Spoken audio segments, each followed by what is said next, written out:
matters before them. Listen live on I-95.5 FM or watch live on the I on Dependency Facebook page or YouTube channel. We have questions. They have answers. I on Dependency. We don't just share stories.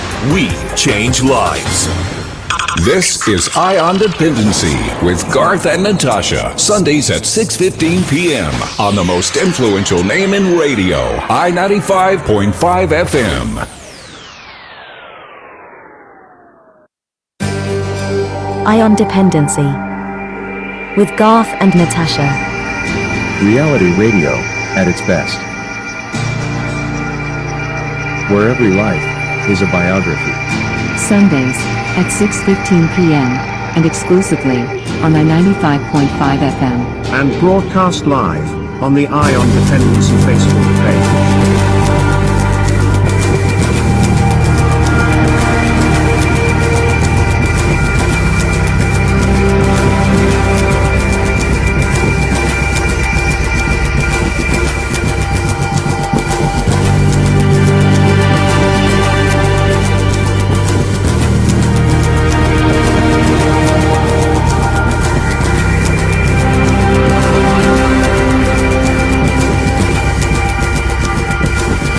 Trinidad and Tobago, and welcome to Dependency. We apologize for the late start due to circumstances not under our control. But thank you very much for your patience and staying with us and continue to support Dependency right here on 95.5 FM, live on the Dependency Facebook page and YouTube channel. Good evening, Natasha. Good evening, Garth. Good evening, Trinidad and Tobago. Welcome again to Dependency. Before we start, just allow me to say kudos to the men who stopped on the highway to assist two women in a vehicle that had shut down on the Digger Martin Highway. Thank you very much, folks, for assisting. I mean, everybody could have just sped by, but you chose to stop and assist to get them off the road. So thank you very much for that. Right, and of course, we can't leave everything up to the police to do. Yes. And citizens being our own police as well helps at times. And yes, good point. That was the guy driving a digicel truck, and other citizens stopped to render assistance. We couldn't, of course, because we are on assignment. So, but thank you very much. And speaking of police, that's what we're going to speak about today. As we start the 16 days, of course, 16 days of activism, and we always go over it because it's something that should never stop. Activism, advocacy, etc. This evening, we're going to be speaking with the director of the Police Complaints Authority and his deputy, Mr. David West, and Ms. Michelle Solomon-Baksh will be joining us via video in a short while.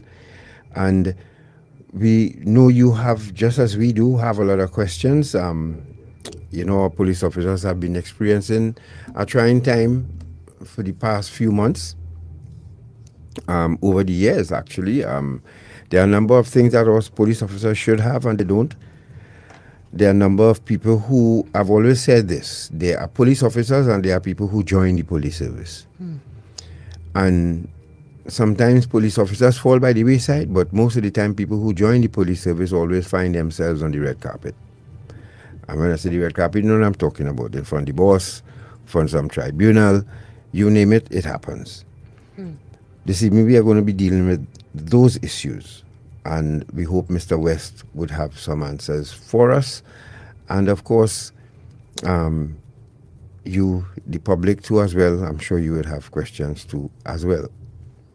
Yes, and I am very interested to learn more about what the PCA does and how it does its work in a society like ours, which, let's face it, is corrupt in many areas, and the police service is no different. I'm not saying that every officer is corrupt, but corruption is a problem within many institutions in Trinidad and Tobago.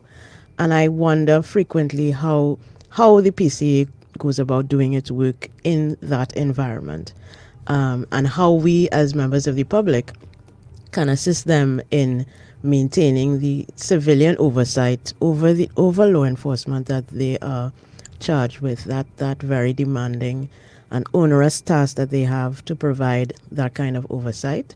So hopefully we will get the answers that we are looking for, and you too can send in your questions either on Facebook, on YouTube, or when we open the phone lines.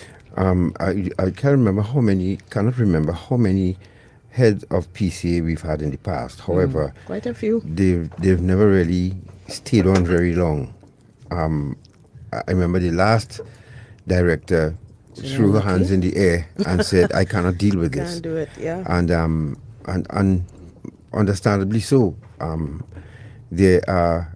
Let's face it. I've always lauded the police service. My first encounter with police was as a young soldier. Went on an exercise with Constable Fox. I'll never forget them. Garfield Moore, who is, I think, is either DCP or ACP now, and Corporal Moore at the time. I don't know where Corporal Moore is, if he's alive or he retired. I know he's retired, but and Fox was the one who Fox passed away, unfortunately. Fox really impressed me as a young police officer. At that time it was the tactical unit, and the sergeant who Jazzy Taylor put Fox and I in front, and Fox and I stayed in front till the end of the year. We walked from Matla to Blanchishes, and that was through the jungle, and not on the road, through the jungle. And forest, we don't have jungle. Well, here. forest, jungle, people, military minds will understand what I'm speaking about. But but that experience with Fox was wonderful, and I've always respected that police officer. He went on the sort, and then understand he passed away. I don't know what happened, but he was a very fit, because he was into martial arts and all of that too. And so since then, I had respect. Again, that respect, there was always that ambivalence between the two units. But nevertheless, I have colleagues who are in the police, who I grew up with as well. Joanna, she's one of them. Maxwell is one of them. Roger, Mohammed, Ulima's bodyguard, and a lot of others, who sing Stinger and all of these guys. And it's people who manage to hold on to their service so far. What's the difference between the ones who do and the ones who cannot? I've always asked that question, especially in the military and the police. There are people who go through their entire service without having any blemish and serve well, and may have one or two ups and downs and disappointment, but they serve well and they retire gracefully. And then there are those who end up in the police complaints authority, on the desk of the police complaints authority. And this is what we're going to be dealing with this evening. And also, we on Iron Dependency have made law enforcement one of our areas of focus, because of the fact that law enforcement frequently coincides with drug use and drug abuse, or people who use and or abuse drugs. And we have interviewed commissioners, police officers, ACPs. We have gone abroad on our missions and spoken with commissioners and heads of department. So we've gotten a sense of how other police departments and services work in developed countries. And we have always been, clamoring for and advocating for a similar approach to policing in Trinidad and Tobago.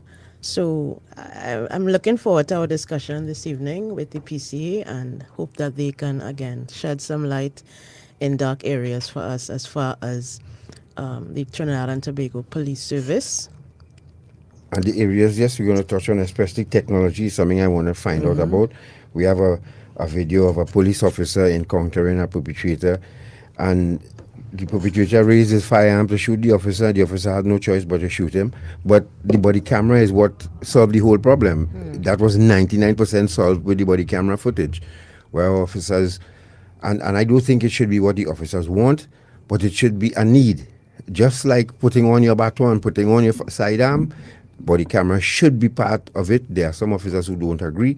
I don't understand why, but this is the 21st century, and body cameras have been with police forces around the world for the last 20 years. So I don't know what is keeping us back. Maybe Mr. West can explain that. Also a reenactment of a shooting that we want, the animated version, we will show you all as well. And a number of other questions, especially on one of the things, human trafficking and facilitating prostitution and illegal entry on our borders and all of these things. This is why we have a PCA. But to find out more, we'll hear from Mr. David West and Ms. Michelle Solomon-Baksh in a few minutes. We just take this quick break, and when we return, we'll have them up on screen, or they're here already.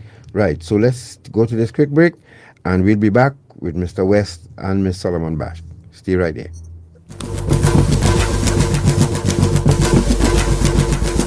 This is reality radio at its best. Eye on Dependency on I-95.5 FM.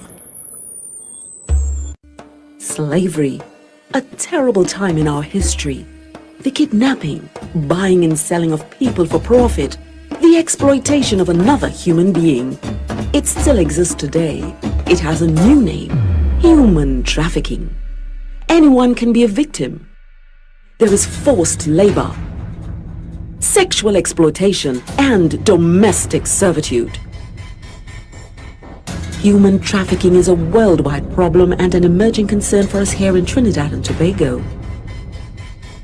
If you know of or suspect human trafficking activity, call the counter-trafficking hotline at 800-4CTU or 800-4288. Human trafficking is a crime. Identify it, report it, stop it. A message from the Counter-Trafficking Unit of the Ministry of National Security. Dramatize how you feel about child labor in 60 seconds for the Ministry of Labor video monologue competition. The theme is Child Labor, a Child's Worst Nightmare. There are laptops, tablets and book vouchers to be won. Visit www.labor.gov.tt to learn more. Every member of the Police Complaints Authority is a civilian. The PCA is independent oversight of law enforcement, so we are not connected to the police service in terms of our operations. The law requires us to investigate the most serious cases of police misconduct. Our teams of independent investigators are highly trained professionals that work alongside the PCA's legal department to resolve complaints. Independent civilian oversight holds the police accountable and contributes to a more just society. For more information, go to www.pca.org.tt. Hello, my name is Adrian Parsons. I'm a police constable with Kent Police in the UK, and you're listening to Eye on Dependency with Garth and Natasha, Trinidad and Tobago. Eye on Dependency with Garth and Natasha. Reality radio at its best. Where every life is a biography. Sundays at 6:15 p.m. and exclusively on I-95.5 FM. And broadcast live on the Eye on Dependency Facebook page.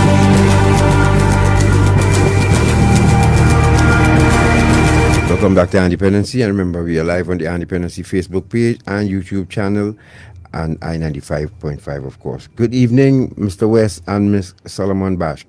Welcome to Eye on Dependency again. Good evening. Good evening. Good evening. Loud and clear? Yes, hearing you loud and clear. Yes. And thank you very much for giving us a bit of your Sunday evening. So let's get right into it, lady and gentlemen. Mr. West, we understand that this year was a monumental year for the Police Complaints Authority. So can you tell us more about that, please? What made it so monumental? Well, on the 29th of December 2020, the PCA marked its 10 years as an independent institution in our Republic of Trinidad and Tobago. And that's a milestone because it's 10 years. The act was passed in 2006 and assented to only in 2010, where Justice Gillian Lucky, as she was then, was the head of the director of the PCA, and Master Ralph Doyle was the deputy director of the PCA.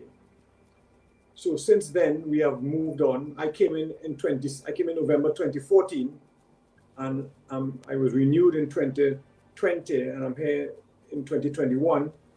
And we have moved on by, Garth, for 7 years when I was in director, we've been clamoring for amendments to the PCA Act and other pieces of legislation that would assist our investigators and the PCA in obtaining the truth and finding justice in all matters. So I know we will elaborate on those amendments later on, but I'm just giving you an overview now. We've also been able to modernize and digitize our complaint system. We have an app now. You can make a complaint via our app. You can complain via the website www.pca.org.tt, or you can email in a complaint at info@pca.org.tt. We have also rebranded in terms of our image, where we have put a small I as for independent, because we want to let the public know that we are truly an independent body. And when I say that we are appointed by the Prime Minister, approved by the leader of the opposition, and the President makes the appointment. And once the President makes the appointment, we are independent. And what makes us so independent is that we have our own budget. So in the budget just passed, we get our subventions or our vote from the Attorney General's office. So we got, I'll let you know, we got, I think, about roughly $18 million. And over that period of time, every month, we will get a release. And our releases have been coming on time. And those releases are to pay salaries and to pay other expenses. But what happens is that we can hire our own people. We do not need to go through a PS to hire anybody. We can set our own terms and conditions. Of course, we do it in conjunction with the CPO's office. So our salaries are not way over the average. Actually, our salaries are below the average. But we still work together, and we are an independent institution. So we have no political interference with our investigations or the way we run the PCA. We can, when we want to do an outreach program, we don't need to ask anybody's permission. We don't need to ask anybody's permission to investigate any matter. We investigate matters that fall within our remit, and our remit is police officers where they fall foul of where there's serious police misconduct, where they commit a criminal offense, or where there's police corruption. We can investigate, and we have a duty to investigate those matters. So, Garth, that's just an introduction. We are so happy to be here with you once again. We look forward to a fruitful and lively discussion with you and the audience. And we're ready to go, Garth. Let's go. Let's go. That's cool. All right. Well, as we're celebrating the 10-year anniversary of the assent of that legislation, there have been amendments to the PCA Act. Can you provide some details about those amendments and how that influences or impacts on the work that you do? Sure. Well, the government legislation of the PCA is very comprehensive. Let me say that from the outset. However, as you evolve and things change, you realize that there can be ways that things can be done better. So we realized pretty early on that, for example, when we send a matter to the DPP for a coroner's inquest, it then is lost. We do not know what happens. So now we have an amendment where we can join as an interested party in a coroner's inquest. And that is very important because many times the witnesses to come to a coroner's inquest before were called by the police. And if the police had an interest to serve in not bringing forward the main witnesses, then they wouldn't serve them. And the coroner would then, this after time, 2 to 3 years, it's on the coroner's list. They will dismiss it. So we now, all police, fatal police shootings and non-fatal police shootings, we investigate as a course. So therefore, we have all the witnesses and the statements and many times the police investigative file. So we can now join in that coroner's inquest. We can now say, okay, Mr. X and Mrs. Y, your matter is being called on the 21st of November. Be there. And we can, if they have trouble going there, we can go and provide transport to get them there. So we are in the system, all right? We want to make sure that they don't miss their court date to give that vital evidence for or against the police, all right? So that is what we can do. And that's a great amendment. Another amendment is regarding the FIU Act, the Securities and Exchange Act, and the Central Bank Act, where now we can get evidence or statements from them about a matter. So, for example, if we think the police, for example, has a bank account at X bank, we can then write that, go straight to that bank and say, listen, can you tell us about X and Y's account? And we can get that account and we can look at it, we can analyze it, and we can look at it for any money laundering offense or other offenses. So that's great. Also, too, there was a lacuna in the act where special reserve police officers and municipal police officers, we could not discipline them, or we could not investigate a matter where disciplinary offense has occurred. Now that has been amended, and we can now do that. So we can now investigate matters, SRPs and municipal police for disciplinary matters. Before it was only criminal matters. Now we can investigate them for disciplinary matters, which is very important.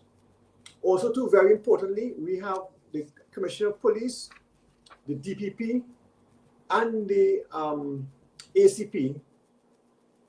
After 3 months, when we make a recommendation to them to do something, we can then ask for what has happened. After 3 months, we can ask them what has happened to that matter. So it doesn't get lost. It doesn't get lost in the system. So we can therefore follow up. And it's a two-way street. We're working together. There are stakeholders. A gentle phone call to the DPP or the Commissioner of Police, what's happening with X or Y. If not, followed up by a letter saying, what has happened with this matter, which is very important.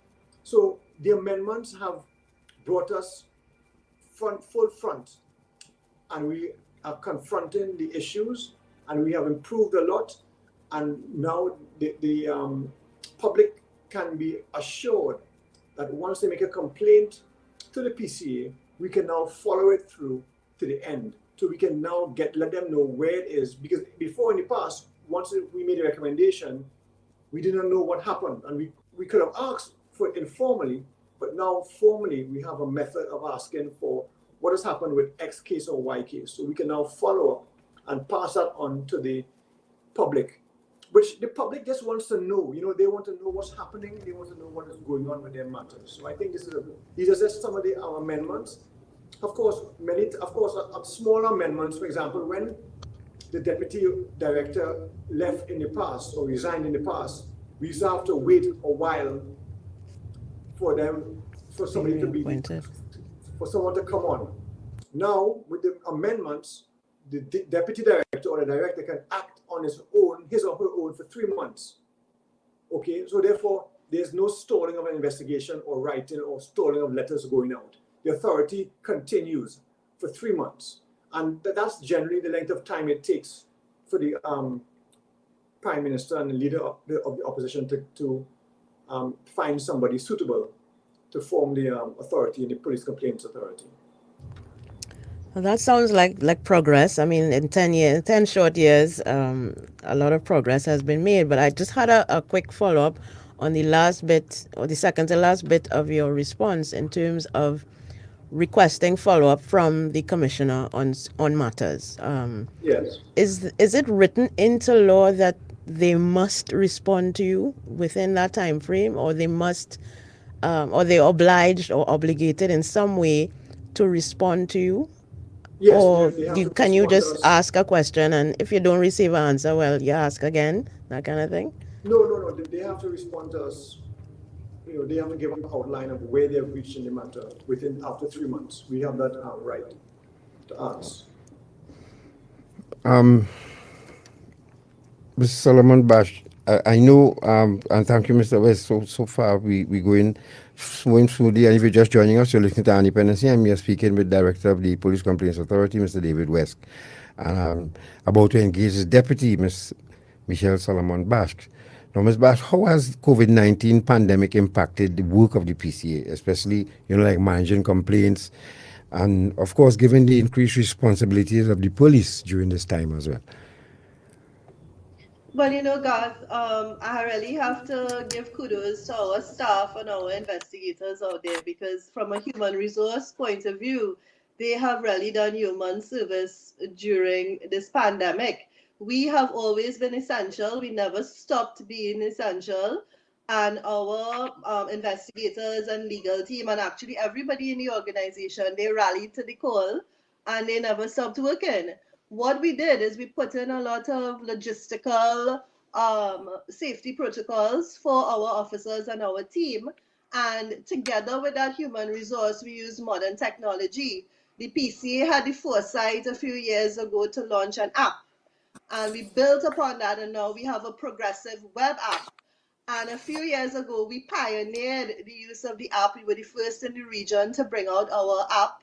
We actually won a prize, the President's Award for Innovation. And with COVID, we were able to use that technology. So now the citizenry can access us so easily. They can make a complaint using their app. They could send us videos. They could send us real-time footage, audio. If there's an incident going on with an assault or police officers cussing and carrying on, we could get that real-time.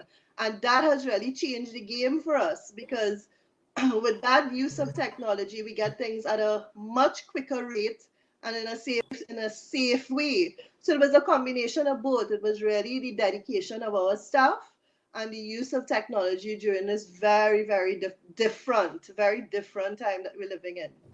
Well, and speaking of technology, that technology, is it, and let's clear this up right away for those who are listening, is it against the law to stand at a safe distance and film officers on duty during the carrying out the course of their duty without impeding their if they're trying to arrest someone? You can't obstruct a police officer in the course of their duty. With or without a camera, you are not allowed to obstruct a police officer in the course of Understood. duty.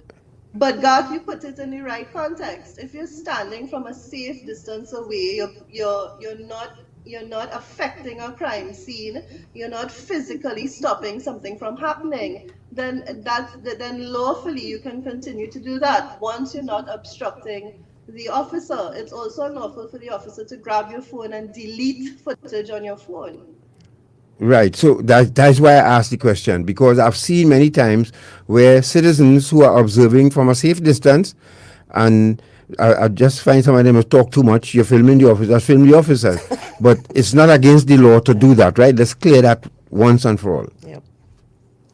Exactly, and I think Garth, you hit the nail on the head there. To me, it would be more practical to record, and do it in a way where the footage, you see what's happening and you're hearing what's happening without the commentary. I think if citizens want to be helpful, that's a good way to do the recording. It's analogous to the CCTV footage you would have at your house. It's just that you're using a phone, right? Correct. Lovely. So if you're at that distance, it's the same. And with your CCTV footage from your home, you don't hear the running commentary, right? Because in a court of law, it's going to be challenging for the prosecutor to have to present that without the opinion of the person giving the commentary. The commentary tends to color, yes, what's going on. Yes. No, it's traumatic when it's happening. It is traumatic when it's happening, and you can't help but shout out, and you can't help but express yourself. But if we want to be useful, I agree with you guys. Perhaps we don't need to be, Well, you're too wicked and the boy do nothing. we get that many times. Well, oh God, a little wicked and there are some police officers for some reason cannot take talk. They cannot take the commentary while you're filming. So I've seen officers approach people and slap cameras or phones out of their hands and all these things and telling them it's against the law to do that. I'm glad you cleared that up. Thank you very much. Yep. Yes, sir. Garth and Natasha, let me just expand a little bit in that both the former Commissioner of Police Stephen Williams and the former Commissioner of Police Gary Griffith had endorsed the use of filming what's going on from a safe distance. Right. I think the problem is that you're right, Garth. It's the men on the street or the corporals, the sergeants, inspectors who can't take talk or who are not following what is laid down by the law. And they're the ones that need to be trained properly in this use of camera footage. Mm-hmm. And that is why we made the app, that we have an attachment where you can film, you can attach film to the app to show us when you make a complaint. You can actually show us what is going on and actually do it live. Oh, really? Yeah. So Garth, you're correct in that it is wrong for the police officer to snatch, slap, or any way interfere in your property while you are filming. The public can do that lawfully from a safe distance. And importantly too, as Michelle mentioned, that evidence or that video can be used as evidence in a court. Correct. Yeah. There you go. So what you're saying is that if I'm looking at a scene live, there's an app that I could actually tag the PCA in. Or you go to the PCA app and upload that video. It's in real time. So when you have it on your phone, the app is actually going to show you an icon for a camera. For recording and for a camera. And when you touch it, remember we won an award for this. So when you touch it, you get to record it in real time as it's going on, and then it's sent to us. Okay, well, I hope the citizens hear that and they can actually download that app. So all they have to do is go to the PCA website and look for that app. No, if you go to the App Store, if you have an iOS phone, go to the App Store. And on your Apples, and you download it, go to and it's Police Complaints Authority (TT), and download that app. Or if you have a Samsung, you go to the Android store. Yeah. You go to the Play Store, I believe, and you can download it also. Police Complaints Authority (TT). And it's $3.99, yes? $3.99. Right. $3.99. Yeah. Okay. So you heard that, folks? It's free, and you can actually go to the Google Play Store, look for the PCA app, download it, and have it on your phone, so that once you see anything that you need to record, involving law enforcement officers, you just click on that app, and the PCA gets it in real time without the commentary. All right. So thank you. That's wonderful, and congratulations on the award for that. Well, as we if you're just joining us, you're listening to Dependency, and we are speaking with Director of the Police Complaints Authority, Mr. David West, and his Deputy, Ms. Michelle Solomon-Baksh, and they're taking us through the paces of the Police Complaints Authority. So far, they observed a milestone of 10 years this year, and Mr. West being the director since 2014, and they've been doing really well. And thank you very much for your service. Thank you for joining us. Yeah, so as we on the app, how many complaints has the PCA received in the past year? I'm assuming the app has been around for a while, but in the past year where we have been in lockdown, various stages of restrictions, how many complaints have you received? Natasha, that's a good question, and I know that my IT guy is listening and my communication officer. So you'll get that answer in about 5 minutes. I'm giving them 5 minutes to get that information from me. But I know that we've had many more downloads in the Android Samsung phone than the Apple, the iPhone. It's about, it's roughly about a couple thousand. I don't want to mislead you right now, but I know I will get that information for you very soon. Okay, sure. All right. So and how many complaints generally outside of the app have you found that complaints have increased or decreased in the past year? Right. So again, as Michelle said, we didn't close during the pandemic. We were essential service, and we continued working.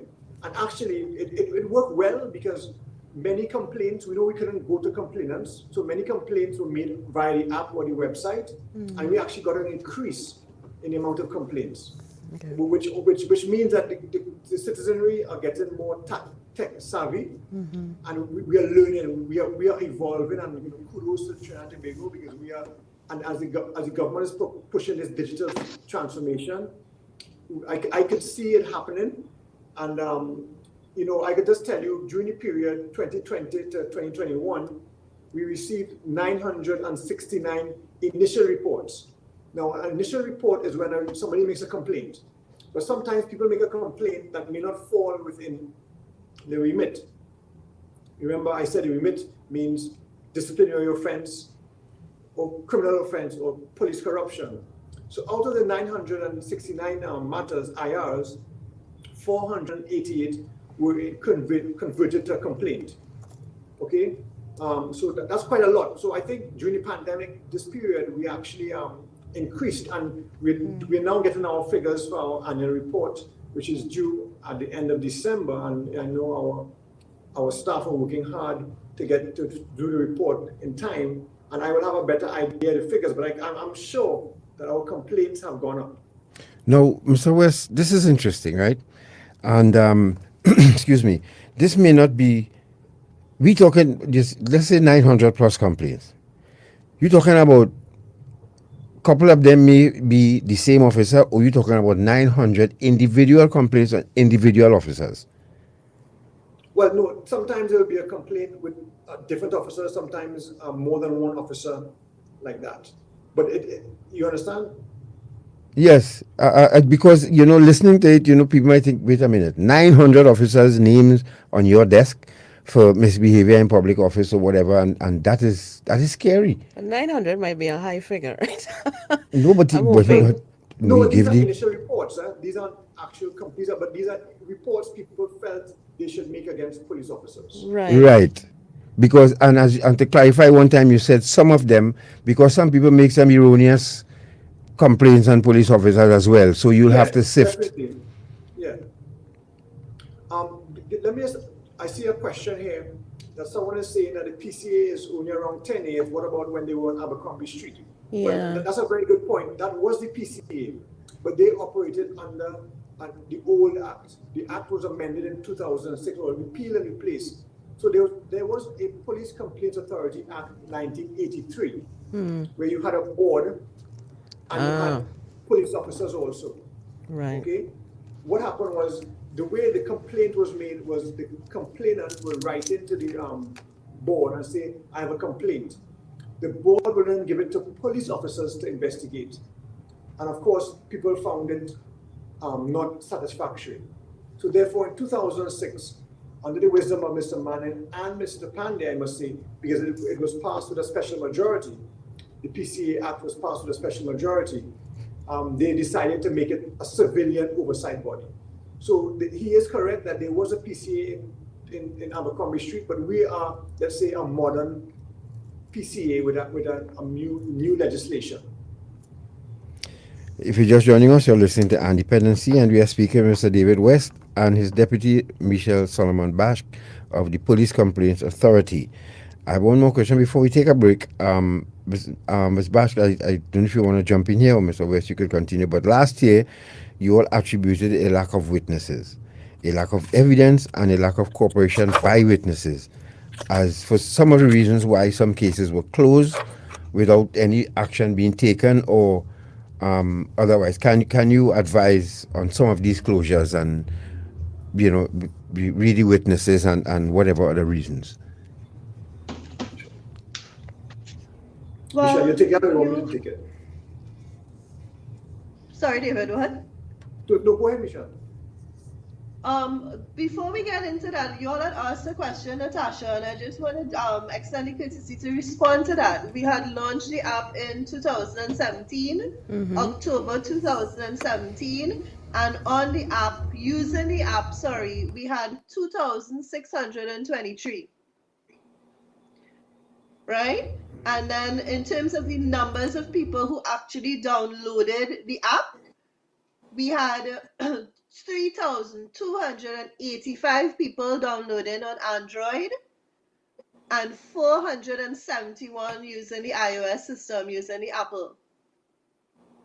Okay. Now, when That's all excellent. of these people, and you made reference to the 900 and something reports that we got, 900 and something people have an issue with the police, right? But at the PCA, we have to look at evidence, and we have to see whether or not a case is actually made out when somebody complains to us, right? So many times people who complain to us, they choose to discontinue. They on their own decided they don't want to go ahead with the matter. Apart from this, we call that a discontinuance. And apart from the discontinuances, as we move along with the investigation, people stop cooperating with us for a variety of reasons. But as time passes, it is a trend that people just stop cooperating with us, or their witnesses stop cooperating with us. Sometimes witnesses or even the victim cannot be found. So you might get a complaint coming on the app, on an email, or even on Facebook, and then there's not enough contact information, and we can't locate the so-called victim who made that complaint using that medium, right? Sometimes the complainant dies, or the police officer, the offending police officer, retires or dies himself. And then in some cases, the evidence is just not there. The evidence is just not sufficient, and we can't build a case, or we can't present a case to the DPP or to the Commissioner of Police. And it's for those reasons that we close our matters. Okay. Is that a frequent occurrence, or is it, I guess it's just par for the course in terms of what you do? You have to take we have to take the evidence as it comes, right? Things that make your case stronger would be if you have a witness. So he say, she say, that is always a dicey situation. What makes your case stronger? So if, for example, somebody says that they were assaulted by the police officer, a medical corroborates your version of what happened there. Yeah. What also CCTV footage is a huge thing. At the PCA, some of the best cases that we've built are built around CCTV footage, because we're not only relying upon somebody's word of mouth, we are building a scientific case. So mobile footage, CCTV footage, medical evidence, witnesses, and then we even use the police file, because in the police file, you also get facts that you can rely upon. When you look at their firearm registers, you look at their station diary entries, you realize that there are some facts that you can build your case upon. You know, you stack your house and you stack your case like that. Now that goes either way, because we are independent. We're not holding a brief for anybody at the PCA. So when we look at your medical evidence, we could very well say, hold on, what your medical evidence contradicts what it is you say. Or the CCTV footage doesn't support what you're saying at all. And even your witnesses, when they come to us independently, because we interview them privately, they might contradict and say, hold on, miss, that didn't happen at all. So all these bits of evidence, and looking at it in a neutral way, it can go either way. All right, so folks, we want to run and take that quick break. When we return, we have more questions, like the amount of fatal and fatal police involved shootings were there last year, and of course running into this, if they could give us, and how these complaints turn into recommendations. Maybe Commissioner of Police and the DPP and Mr. Wesley and Ms. Baksh could go online on Facebook as well. They have some people popping up some questions there for you too. So stay right there. We'll be back after this short break. You're listening to Eye on Dependency with Garth and Natasha. Reality radio at its best. Welcome to this quick guide to the police complaint system for young people. Are you unhappy about the way you were treated by the police or feel harassed by them? You can file a complaint about police misconduct via the PCA website, the PCA app, email, telephone hotline, or in person at our offices. With your permission, someone can file a complaint on your behalf. If you are unsure about anything, you can contact the PCA.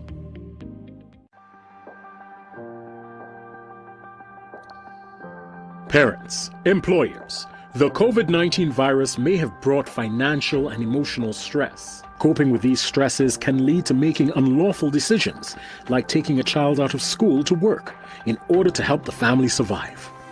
It is illegal for children below age 16 to be employed in Trinidad and Tobago. Replacing a child's education with work is child labor, which is a serious offense and attracts a penalty of up to $25,000 and 6 months in prison.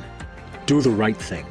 Do not make our children victims of child labor. Visit TT Connect at www.ttconnect.gov.tt for psychological and financial support services.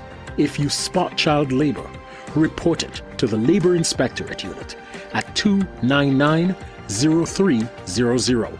Option 3. Childline at 131 or the Children's Authority at 996. Commemorating the International Year for the Elimination of Child Labor. A message from the Ministry of Labor.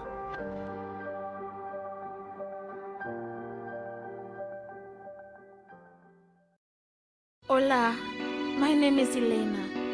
Well, it's actually not my real name. You don't really care, do you? All you care about is want to pay your money to my boss that I look pretty, smell nice, smile for you, and let you have good time. Enjoying yourself and doing to me whatever you want to do for the money you paid. What you don't see or know is that I don't get any part of the money you paid. My boss takes all of it. I am forced to work, taking as many clients as my boss tells me to. I am beaten, made to take drugs, and I cannot leave this kind of work on my own. I am a victim of human trafficking. Please, por favor, help me.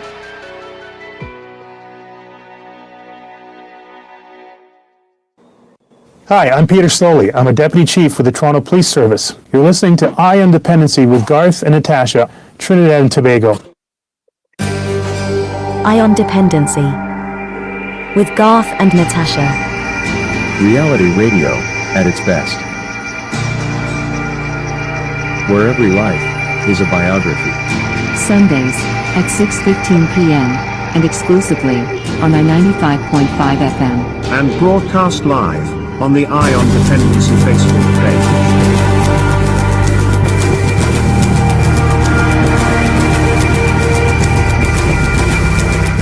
Thank you for staying with us, and welcome again if you're listening to us on I-95.5 FM or on our Facebook page or YouTube channel. Welcome. Thanks for joining us and staying with us. We have 20 questions. 20 questions. And we hope that we can get through all of them, so at least we could get some calls from you who would have questions for the folks here as well. However, you can drop a question on Facebook or YouTube if you desire. Yes, so David West and Michelle Solomon-Baksh, the Director and Deputy Director, respectively, of the Police Complaints Authority, are here with us, joining us via video. And before we go back to the questions, I just wanted to clear up a couple of questions that came in on Facebook. I know you had mentioned it already, Mr. West, but Anthony is asking whether the PCA is guided by the DPP's office or AG office, and who appoints the Director and Deputy of the PCA. Okay. Well, two good questions. So, as I said, okay, the PCA is an independent organization. Now, the AG has nothing to do with the Police Complaints Authority, except for we get our money from him, because under the budgetary allocations, the AG has our vote under the PCA. But he doesn't guide us or tell us anything. The DPP, however, is a bit different. Again, we are independent from the DPP. We do our own investigations. The DPP does not do any investigations. So once we finish with our file, our case, and we think that we believe that there is a criminal offense of murder, rape, or whatever it is, we send a recommendation to the DPP saying that we think from our evidence, X and Y, and we lay it out very nicely for him, a case of murder has been made out. Now, sometimes the evidence is not that straightforward, and we want to find out more or less what's in the DPP's mind, where he's thinking. So our investigators and myself, or the deputy, would go to the DPP and have a discussion with him. We would say, DPP, this is our evidence here. This is what we have. This is what we're looking at. What do you think? And from that, we would get his view of what he would need to say yes for the police to charge. Because at the end of the day, he is the one to say to charge or not to charge under the Constitution. So in that way, we are guided, we seek advice from the DPP, but only for investigations issues. Nothing to do at all with what should we investigate or how, if and when and why we should investigate. I hope Anthony is okay with that answer. Yes, I hope so. I think who appoints the deputy director and director, as I said, what happens is that the prime minister and the leader of the opposition come together, and the prime minister puts forward a name. The leader of the opposition can either agree or disagree. If she disagrees, well, then the prime minister has the discretion to put forward another name. At the end of the day, it is hoped that both the prime minister and the leader of the opposition agree on the name, and it goes to the president, and the president then appoints us. So we are a presidential appointment. So it's not a political appointment per se, it's more presidential appointment. And once we are appointed, we don't have anything to do with the prime minister or leader of the opposition again. All right. We have a couple other questions on Facebook, but I think we should get back to the substantive ones, and we'll get to your questions. Yes, we'll get to your questions in a while, folks. And then Rachel Amora Singh is helping us a lot. So yes, a member of staff by you. She's our communications officer. Thank you very much. Thanks for your assistance, ma'am. I appreciate it. Natasha and God, she just put up the link to all of our statistics. So for your viewers, she just put it up. They could just click on the link and they could get the numbers that they want. Okay, good. Thanks. So folks on Facebook and YouTube, you heard that. So and we will now, folks. So Wes, how many fatal and non-fatal police involved shootings were there last year? Okay, let's start with last year. For last reporting period, there were 42 incidents of fatal police shootings and 19 incidents of non-fatal police shootings. Wow. Yeah.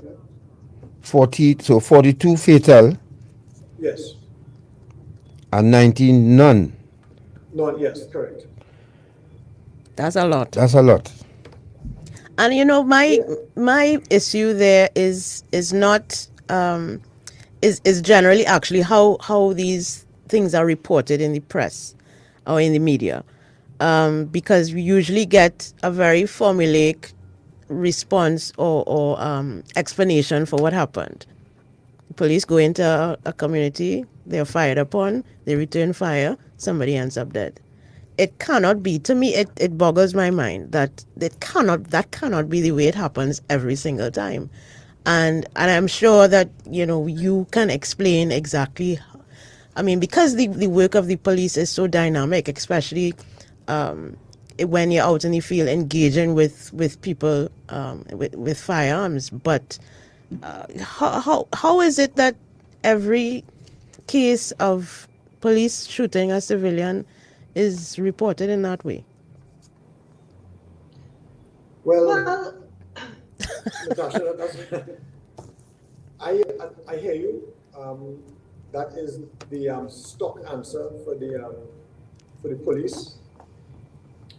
That is why what we need is witnesses to come forward and tell us a different story. Because many times what happens is that the media contacts the police officer, what happened, and the police gives their version. Yeah. It's only when the witnesses step forward and give their version, we see the conflict, and we see the violent conflict between what the police say and what the witnesses say. So therefore, that's where the PCA comes in, and we do our investigations, and we interview witnesses. We look at CCTV footage, we look at the station diary, we look at how many arms were taken out, how much ammunition was taken out, how much ammunition was booked back in, and a whole variety of things we look at. So yes, Natasha, I agree with you. It's worrying when you have 99.9% of the police shootings happening the exact same way all over the country in different areas. But that is what we have to deal with, and that is why it's good that there's an independent body to look at these matters and find out what exactly happened. No, and one thing you mentioned, one thing you did not mention that they don't have. You talk about CCTV and eyewitness account, but they don't have body worn cameras. And without body worn cameras, we will always get the same. But we'll get to that in a while.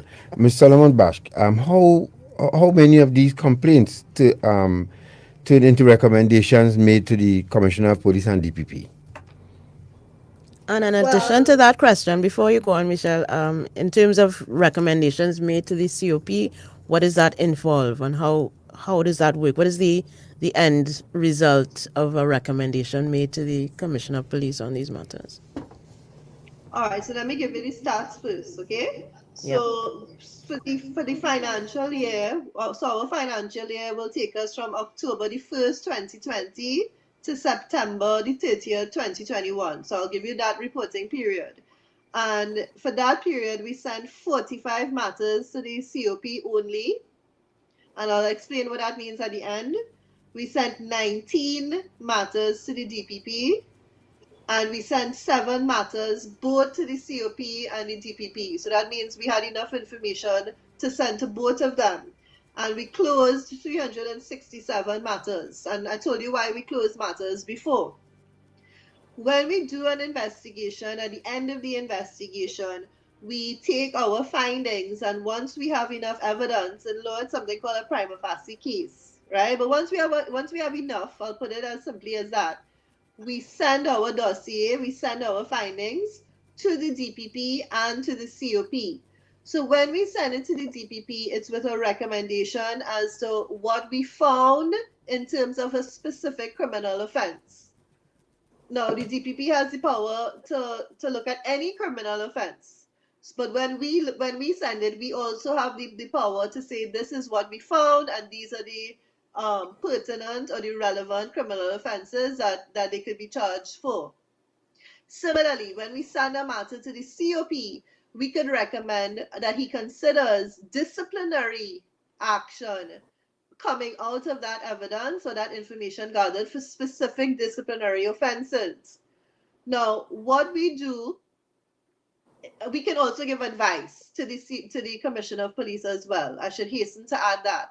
So I know, Garth, you mentioned body-worn cameras. That's something that we also gave advice on. So when we say recommendations, it's not only for what charges could be brought against the officers, it's also for advice as well.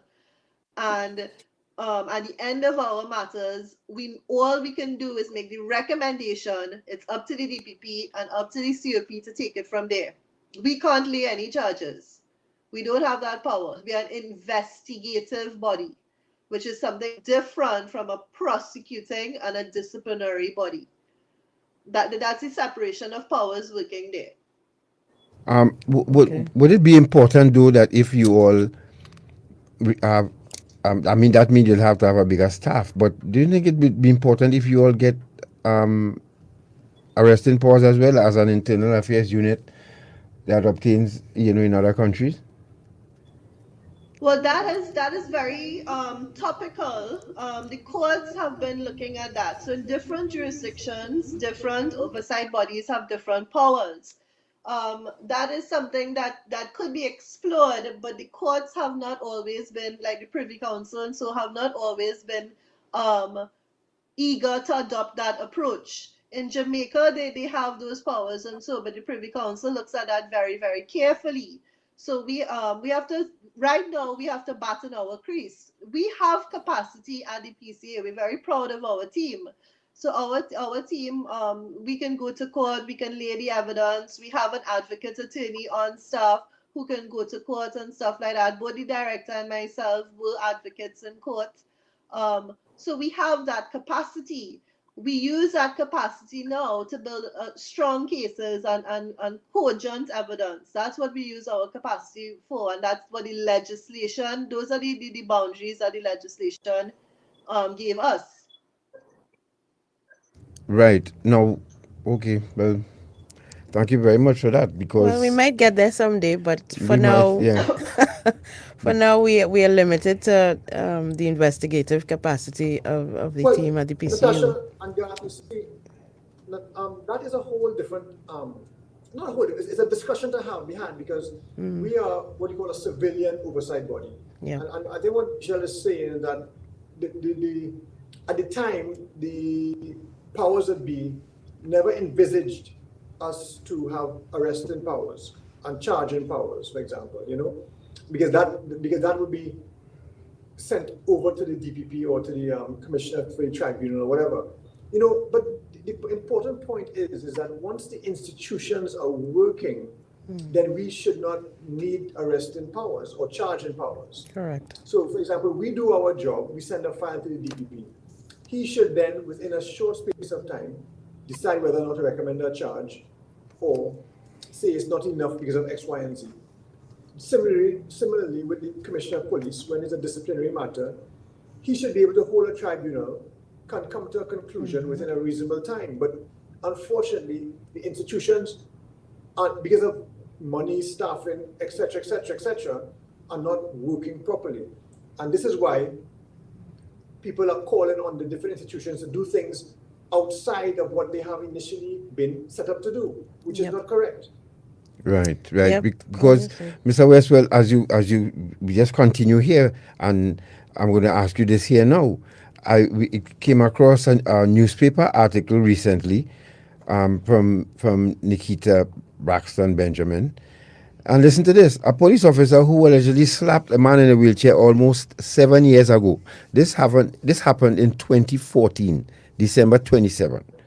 How long does it take for an investigation to be completed, and what happened once once that investigation is completed? Because this happened 7 years ago. Now the man has died who was slapped. Let me cut in there, because this is one matter that was very close to my heart, because this is when I just came in.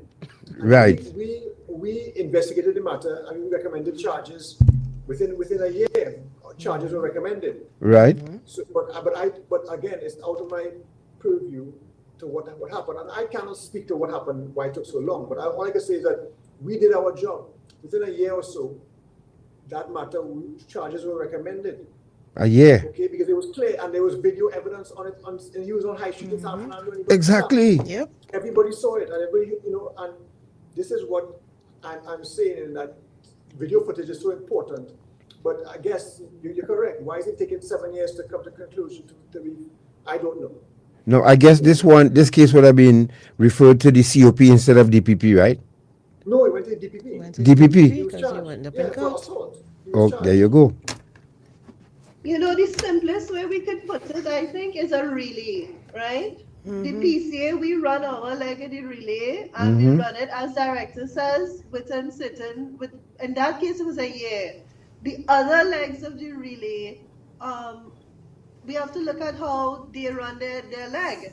And the PCA can't be, I think it's unfair to criticize the PCA when we run in our leg to the best of our ability.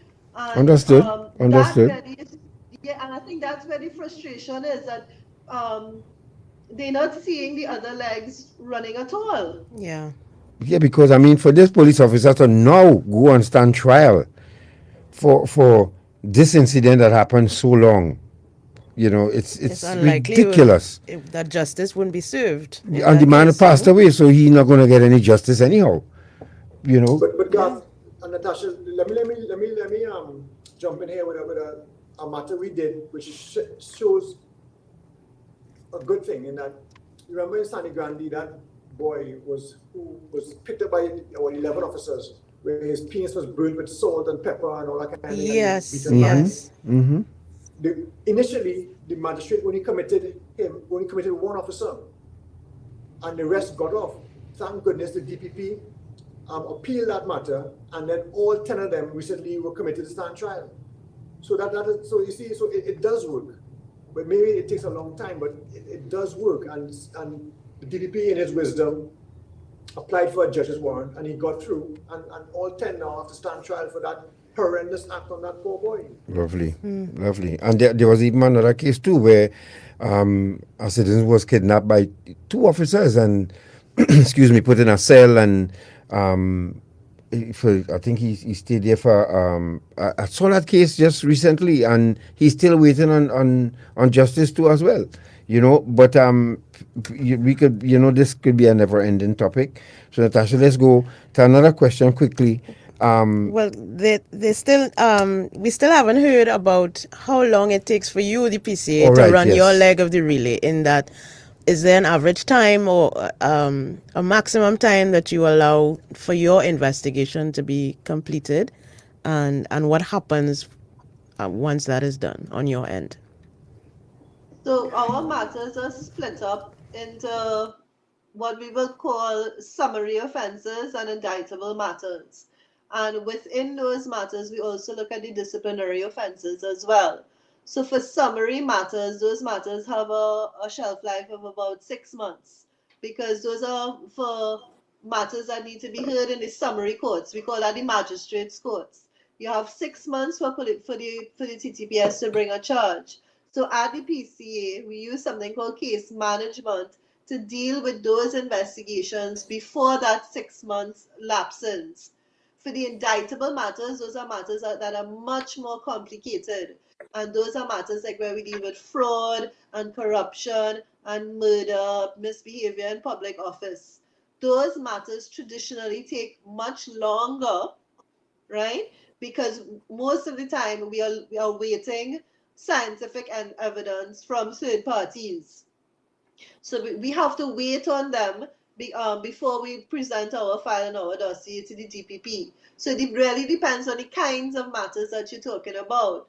We use something called case management, and case management is essentially a team sitting down together, working the file together, saying what the actions are to be done, and giving ourselves time limits, so we hold each other accountable.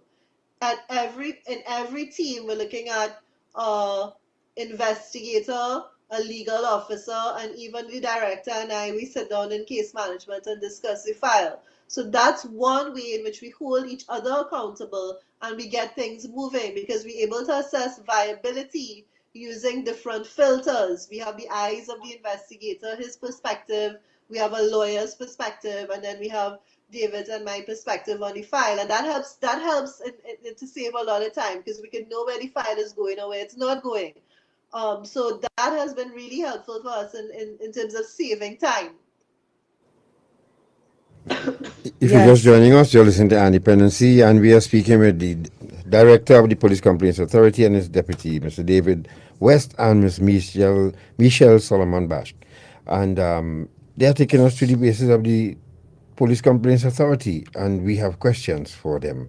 One of our areas of concern that we continue to cover in support with the counter trafficking unit, Mr. West.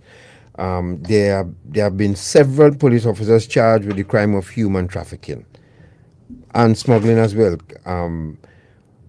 Apart from how many of them, how many reports have you got, for those who facilitate like prostitution and illegal entry at our borders? Have these cases been, referred to the PCA? So there's two questions here really. There are many officers, some of them are charged already for the crime of human trafficking. Let's go with that one first. What's the situation with that? Well, obviously I can't go into the details of the case, but right, of course not. Yes, we have several matters. We have had girls come into the PCA and give us their horror story of what happened with them and the police officers. And I'll tell you, it happened to me because I interviewed the couple of girls that came to see me, and to hear their story and just hear the abuse of the police powers and what the police have been doing to these girls is nothing but short of embarrassing to be a Trinidadian. I have two girls myself, and these people, Venezuelan, they come over to Trinidad for a better life, and instead they actually have been treated so badly and are so afraid. They actually have, so many of them have actually gone back to Venezuela because it's better across there than in Trinidad, dealing with what the officers have done to them. I actually had two girls come in with a gentleman who said he was protecting them from certain officers. And when I dealt with the counter-trafficking unit, they actually indicated to me that that gentleman was actually a pimp, or he was the one trafficking them, and he was trying to get information about what the police were doing. Yep. You understand? And it was just shocking that it happened right in my office, and I tell you, it is something that us as Trinidadians should not be proud of. It is happening in Trinidad, and we have to be wary of it. We have to put a stop to it. The officers who have been charged, and a lot of good work done by Ms. Wheeler and her team, have done a fantastic amount of work. We have actually teamed up with the counter-trafficking unit and given some, advice to some of the officers, and we have come on and we have spoken to other persons in that problem. We have actually teamed up with Living Waters also too, and we have given two outreach programs via video conference, of course, and we have tried to enlighten the Venezuelan community or the Spanish community or anybody, any foreigners, non-nationals, of what the PCA does and how you could come to the PCA and make a report. So yes, human trafficking by police officers has happened. People have been charged, but a lot of it is going down in Trinidad, and I hope that the work that the former Commissioner Griffith has done on that will continue to be done, and it would not be left alone. Because I know he did do a lot of work on it. I know some officers working in the southern region are assisting and trying to do their best. I cannot, for the life of me, understand why a police officer would not want to take a polygraph test. If you have nothing to hide, then why not take the polygraph test? Correct. And that should be part of your continuing employment in the TTPS. I'm sorry I have to say it, but if you have nothing to hide, but take the test. Agreed. Or wear a body-worn camera. If you have nothing to hide and you're going out there and you're executing your duty to the letter of the law, then a body-worn camera helps you to defend yourself. You don't have to, once you report what happened, you're safe because the body camera would record exactly what you say happened. But Garth, a senior police officer says the body-worn camera hinders them in the execution of their duty. Yeah, I don't understand. Yeah, that's rubbish. They can't jump over the wall properly. No. But they can't go and exercise. Yeah. But everywhere in the world, I guess it's that's helping the same them. thing with the seatbelt. Remember that argument when the seatbelts, police officers wearing seatbelts?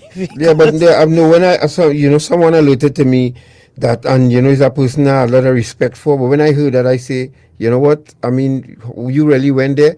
As a matter of fact, short man, pull up this video one time because that's our next question. So let's go to that. There are a number of accusations leveled at police officers for extrajudicial killings. And the question would be, is the PCA advocating for officers to be outfitted with body-worn cameras, which will assist the PCA in its investigations and protect officers in carrying out their duties? We took our... Short man, let's show that video with a police officer encountering a perpetrator in another country, and this police officer was completely exonerated because he had to shoot the perpetrator. Now, the video stops just before the shooting happened, but you will actually see where the perp raised the weapon at the officer. Let's show them that video, Mr. West. Let's take a look at this. Are there people fighting out here? People fighting out here? No? How you doing today, sir?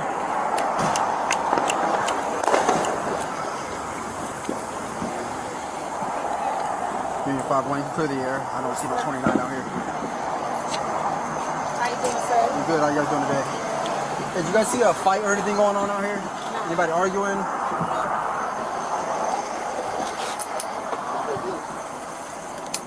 How you guys doing? Hey. How you doing, sir?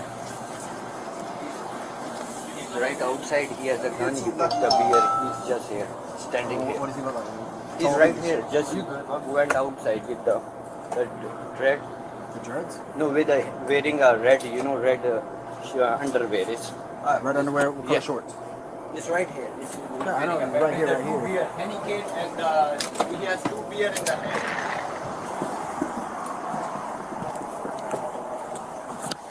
Picking up what's going on in front of him. Yes. All right? He's just trying to find out what's happening, Yes. what has happened, who is the aggressor in the situation. And is he alone, eh? Who does he have to... Subject that's 10-0. We're gonna be meeting him. All right. Hey, put the gun down! There you go. He's encountering the port now. And to engage with somebody. I got an armed subject running southbound. He's armed. Put the gun down! Put it down now!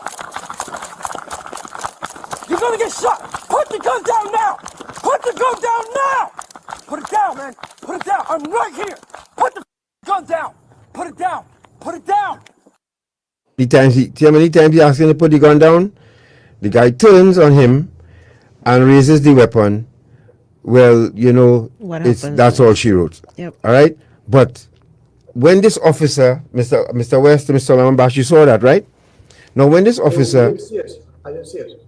Pardon? You didn't see it? I didn't see it, no. I saw it. Saw it. You saw Okay.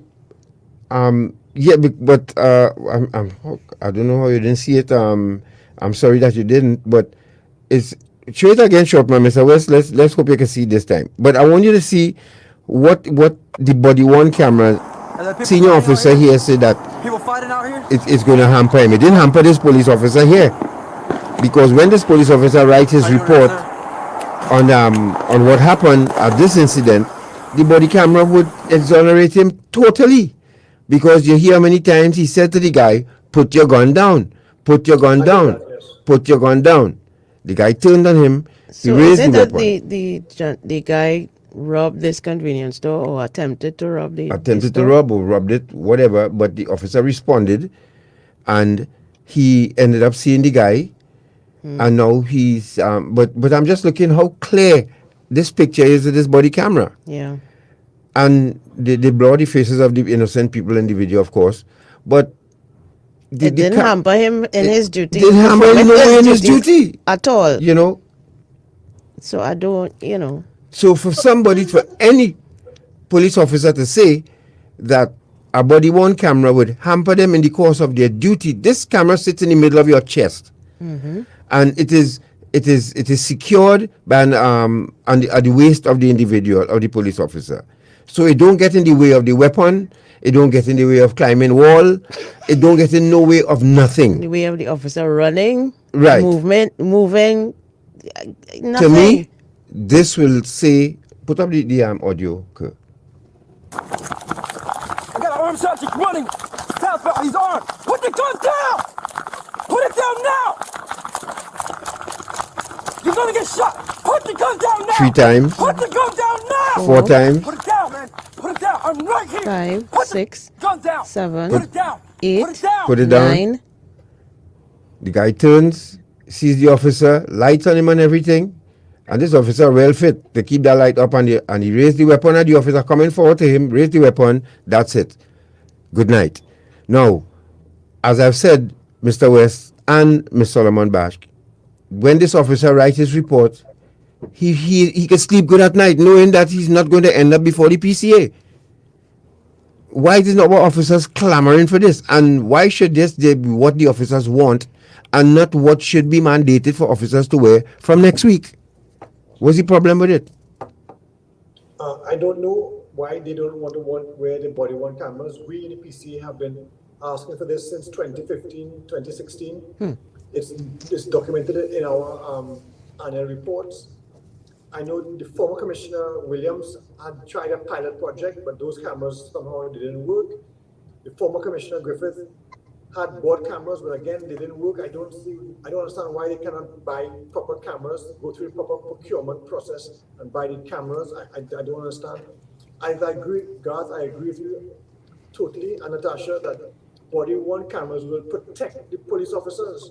Correct. You know, it is something to guard them. It is to corroborate what they have done in the police involved shooting. Come on. Exactly. Let's go here. Come on. We have nothing against you, officers. But if it is people accusing you in communities of all too wicked and all just shoot the man just so, your body camera would change all of that. And you would come out smelling like a rose. Is there any other piece of technology or advancement that the PCA has recommended, or that we can reasonably and maybe in our lifetime see implemented in the TTPS? Well, we did recommend the tasers. Right, yes. Griffith did buy tasers, and tasers have been used. Yes, successfully. So, I must admit that has been a saving grace. Because the police officers, they really only have a firearm to protect themselves. Yep. And when something happens untoward, they use as a first response, they use their firearm. Whether rightly or wrongly trained or whatever it is, that's all they have. But with the taser now, they can use the taser. And I found many times in matters involving mentally challenged persons, where they throw stones or whatever they do with the police. The police used the firearm, unfortunately, and the persons were shot. But now I know with the tasers, this is an ideal opportunity for them to use a taser. The question is, a non-lethal weapon, yeah. How many tasers do they have, and etc. So. Ms. Bash? I know they do have some tasers. But the other issue we have is not only the procurement for the best model of the camera. What we're also looking at is a cultural shift in the TTPS, because in one of our recent investigations, there was a Cuban national that had been shot and killed in Point Fortin. Those municipal officers were outfitted with body-worn cameras, and they failed to turn them on. So we can spend a lot of money, a lot of the taxpayers' money, buying the best model of the camera, and that is the example you show is that chessboard camera, which will work. I don't want to contradict the senior officer, but I'm confident it will work up in the bush. Yes. I think that was one of the arguments, and when they go on their drug raid, the drug exercises, and so you wouldn't get something about you wouldn't get rage or that kind of thing. But I think you can very well see the clarity. Yes. And even when you're running, getting a gun. But it's one thing to spend money and not have that cultural shift that when you go out and exercise, you spend the money on you to your benefit. It's ready to protect you as well. And you're not turning on your camera. That's nonsense. Yep. And you know what? It's unethical. And you know what I like about the cameras too is that they cannot manipulate them, because these body cameras actually record 30 seconds before they actually activate. And some of the technology that I see are applied to some of them outside. Now the officers can actually physically take them off. Right? But albeit once they leave them and they employ them, the cameras actually start recording even before they turn them on, and they don't even know that. And I am saying that if all police officers are screaming to high heavens of being accused of not operating above board, then the body cameras will exonerate you without a doubt. You don't have to say a word. Just hand in your equipment, and how it's done when they go back to base, they take the device and they put it in a receptacle, and that downloads the images one time, so they cannot interfere with it, and it stores in a database, and it could even store in the PCA database too as well. So the police will have it, and the PCA would have it. And once the officers say, well, this is what happened, now remember, things happen in a flash, and he may not remember everything, but recorded, it will be right there for evidence to exonerate them. And if they, on the other hand, if they execute or carry out an extrajudicial killing, then the evidence is there to prosecute them as well. And if they shouldn't have any fear if they're operating above board. That's all I'm saying. I'm not accusing them of anything, but try to exonerate yourself instead of the public accusing you of extrajudicial killings. Natasha, that way, Natasha, that template you were talking about, that story that you always hear on repeat, yes, or that little road march that you always hear and repeat, that goes out the window. Correct. Immediately. That's the end of that. That's done. Yeah, it can't be that simple, you know. I mean, come on, let's be real here now. And we going into 2022, and the world should not be hearing the same story over and over. Because, as I said, I have colleagues in the police service and friends, and if they have to shoot someone, then I too would like to know that they didn't just put somebody to kneel and put a bullet in the back of the head. You're not a member of the mafia. You're a police officer, and end of story, you know. But folks, police. There's another thing that that comes under technology, and we hope that we heard Sir Griffith spoke about adding technology to the. What do you know about the upgrading technology to our police service? Because police services around the world are doing it, upgrading their technology, that they can actually get things in real time and all of these things. How far that has happened in the police service? Well, I can't answer that question because I really don't know how much technology they've used. You know, I don't know. I know that they had some body cameras, but I know finance was an issue. They got some tasers and finance was an issue. But beyond that, I don't know how much technology the TTPS does have and managed to use. I know that they are. They too have an app, and they are taking complaints via their website as well. But again, I guess we need to interview someone from the TTPS to ascertain how successful those have been. Yes. I know personally for myself, I have used both in a matter that involving me and one of my animals, and that wasn't successful. So for me, is a no from me. But it would be interesting to know whether members of the public have indeed accessed those systems, because as far as I know as well, they're still writing down information in station diaries in 2021. Let's go. All right, folks. Now, this is one of my pet peeves, and I notice it happen here all the time, folks. Mr. West, time after time, Ms. Solomon-Baksh, the public would witness police officers removing bodies of people they shot, cleaning or clearing the scene of a shooting. This and as you have heard, Natasha and I have interviewed commissioners of police in the UK and Canada, and we've witnessed it many times. Police officers shoot someone, they don't touch the body unless they want to render first aid. However, they leave the body right there. An ambulance arrives. The ambulance does the what they're supposed to do, and the attendants do what they're supposed to do. Then, once the person is still alive, they stabilize the shot person, and they take them to the nearest medical institution. But here, I would see police officers putting an individual in the back of an SUV, which to me is very dangerous to have a handcuffed person in the back of an SUV. Then they would take up the body and say they're rushing the person to hospital. 9 out of 10 times the person ends up dead on arrival. Now, again, you're leaving room for speculation. Why is this practice being allowed to continue? And when police officers here shoot someone, they don't leave the body on the ground and do what we see other forces around the world do. What is the difference with our officers? Why, first of all, our officers have to rush anybody to hospital because they are not emergency medical technicians, right?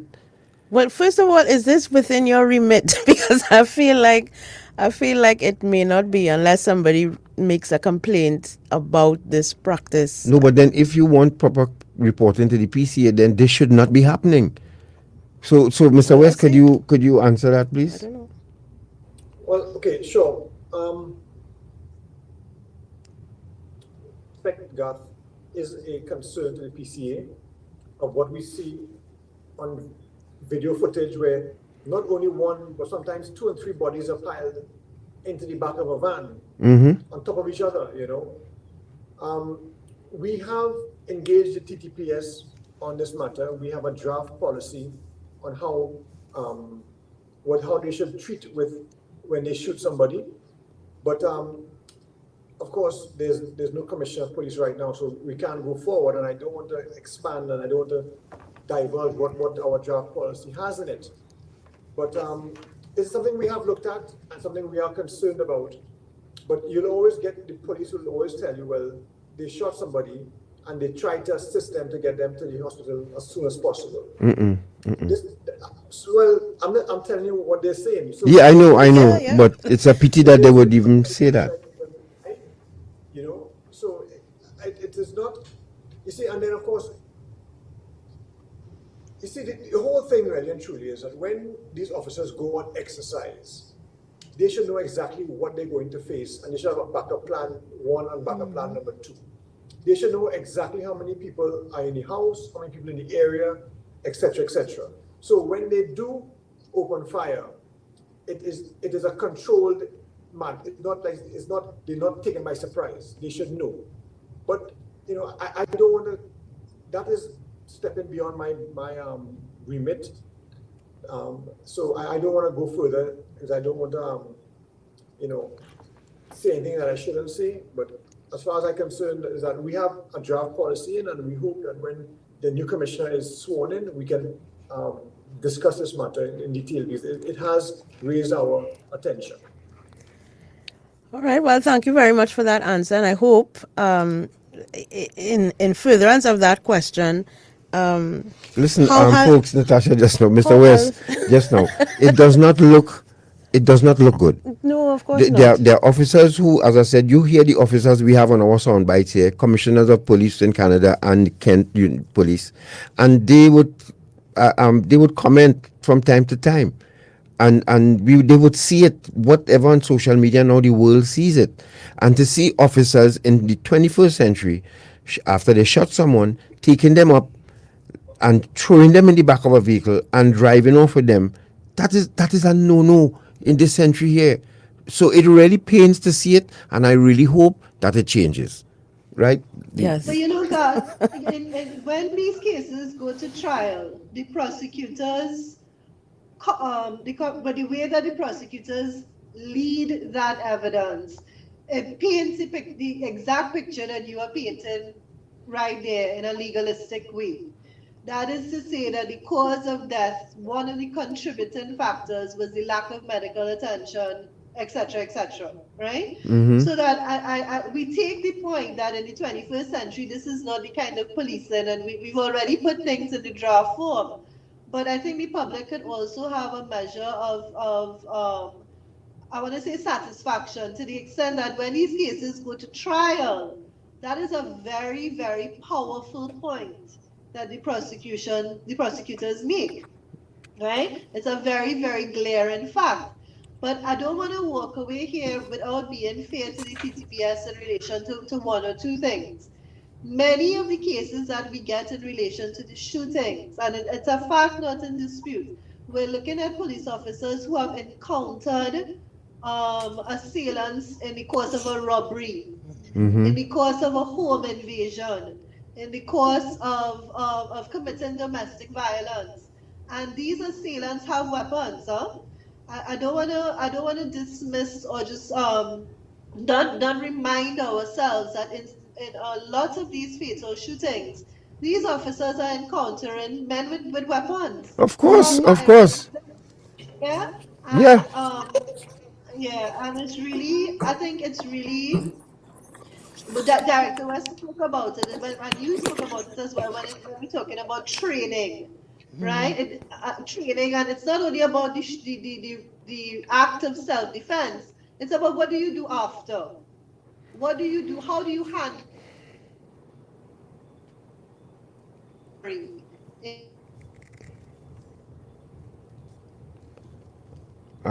Ms. Baksh, you kind of froze up on us, so let's go to Mr. West quickly with this one before we run out of time. Just to follow up from the last point that you made, Mr. West, in relation to the vacancy in the Commissioner of Police's chair. How is that a hindrance or hurdle to you at the PCA and the work that you do? It hasn't hindered us at all. We will continue to do our work as usual. When we make a recommendation, we will make a recommendation to the DPP or the COP, as the case may be. And when the COP does come into office, he will then look at the matter and set up a tribunal as he sees fit. So our work continues, as Ms. Baksh says, our relay, we have passed the baton. You know, it's up to the other athletes to continue running at the pace that we are running. So Yeah. it hasn't hampered us at all. Now, looking ahead, Mr. West, beyond the pandemic, what are the long-term priorities of the PCA? My vision for the PCA is I want the PCA to be perceived as an important arm of the judicial system that gives the citizens an independent resolution for a complaint about serious police misconduct. Despite being a very small player in the justice sector, the authority has a significant part to play in maintaining trust and public confidence in the TTPS of Trinidad and Tobago. More importantly, the authority will continue to work with the police to ensure that we make the appropriate policy changes so that the mistakes of the past do not happen again. What we're going to do is further enhance our case management process to make sure that we have a better idea so we can quickly dispose of our investigations. We have a better understanding of what the investigator needs. And we also want to do is we want to improve the access to the PCA. The pandemic has taught us that going digital or virtual is the way to go. We have the PCA now has the phones that can, we have WhatsApp, we have videos, they can take pictures. So we have all the tools to make us virtual. So you don't have to come physically to the PCA, but we will come to you virtually, which will increase the amount of complaints, and we will have to step up to the plate and increase our investigations. But I want to be more digital in the upcoming years. All right. And in closing, is there anything else that you would like the citizens of Trinidad and Tobago to know about the PCA? Ms. Baksh, you can take this one. Let's see if your system is back up. I think I just want to extend some gratitude, not only to you and Natasha, to Garth and Natasha. I want to extend some gratitude to our teams back at the PCA during this really challenging time. This has been a challenging time for everybody, but for investigative bodies, we go out and we in the trenches, so to speak, and now we're in the trenches during a pandemic. So that in addition to using all of the digital avenues that Director was speaking about, I really want to give kudos to our team out there. They are our foot soldiers. And for our team back at base, the legal department, our accounts department, our administrative department, everybody back home, we really are able to function like a well-oiled machine because we really are really dedicated to this kind of work. This kind of work isn't easy.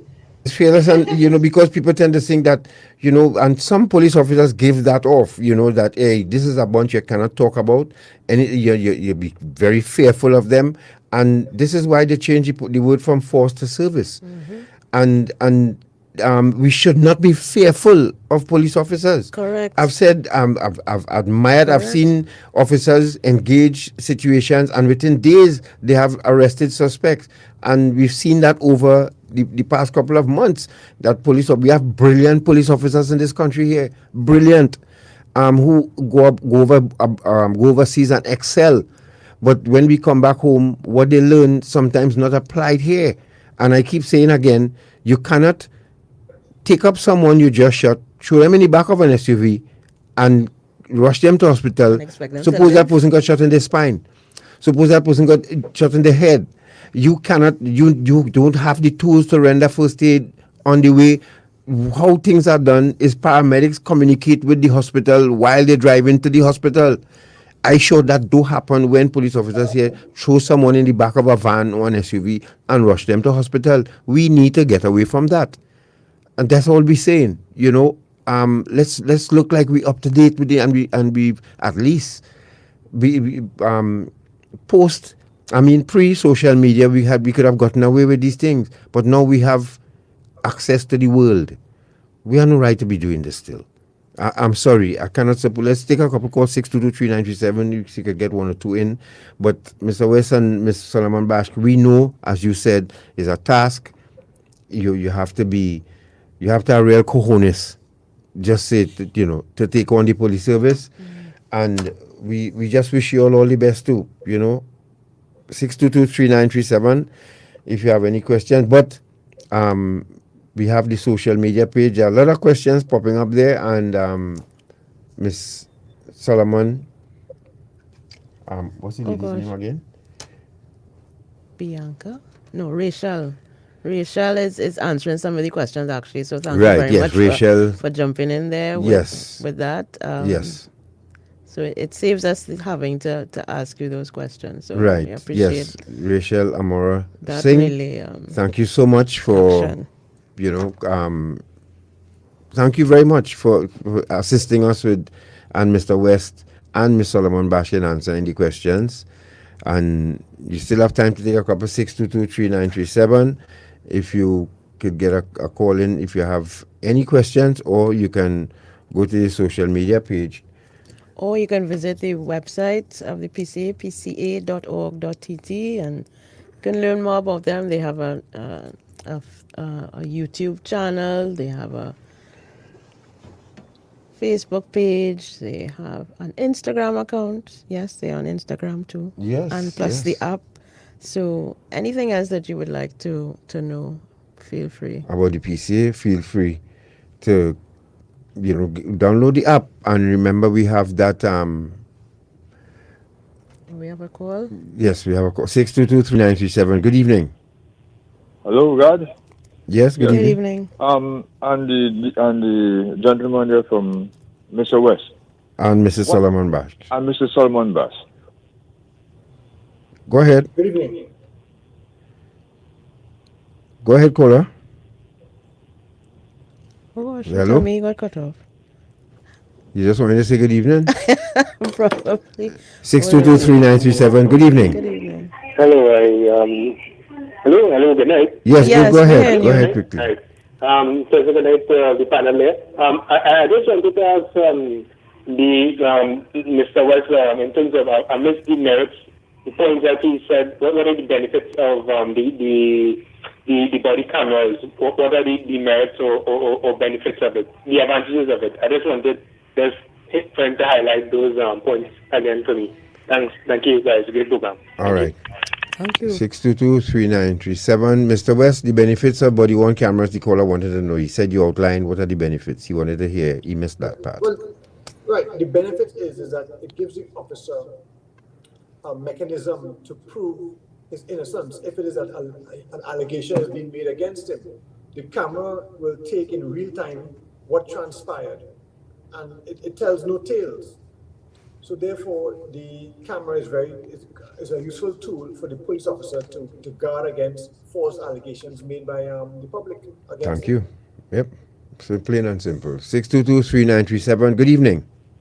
Yes, good evening. I now coming from work and thing, but I work with Mr. West. Mr. West, this is one of the officers that we used to work with the upstairs on the 6th floor, Townsend. You know? Yeah. Yeah, right. Congratulations. You're very knowledgeable in the field of your introduction and thing, and I hope you pass on some of that knowledge to the officers that doing that in that field of job and thing, and you do a very good job. Keep up the good work. This is one of the officers who used to work with you. Okay? Have a blessed day. Thank you very much. Thanks very much for calling, sir. And that's so cool. 622-3937. Good evening. Hello.